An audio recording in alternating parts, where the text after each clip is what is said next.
I started working at BCI when I was about 23, 24 years old. And what was going on in my life then is I had just had twin girls. My husband and I were living in Chicago, and I was really, really passionate about getting a paycheck. I needed cash. And my dad said, "Hey, Sarah, why don't you come join the family business and do inside sales part-time?"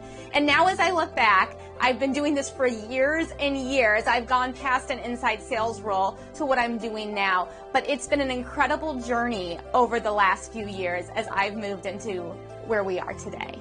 Currently, what I do is I go around the country and the world speaking to dealerships. I talk to them about management basics, hiring and finding good people, retaining their employees, marketing, delegation, family business, which is one of the things I'm so passionate about. I also come alongside some of the manufacturers that we work with to make sure that the programs that they have going with us are successful, not only for them, but for their dealers as well. I look at my aha moment in this business.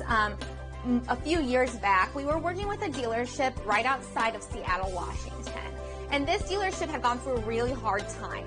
And I had heard the backstory of this, but this dealer had gone through this really hard time. He was getting ready to close the doors of his dealership, and he was riding the bus to his dealership every day because he could not afford to fix his truck.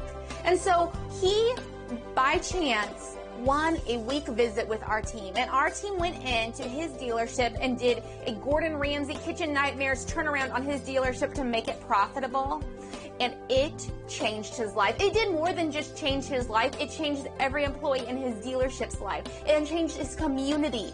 And that, for me, the moment where this man had hope again, where he had hope and he said, "You know what, I can keep doing this. I can keep going on. My employees are still going to have a job. My community is still going to have this service."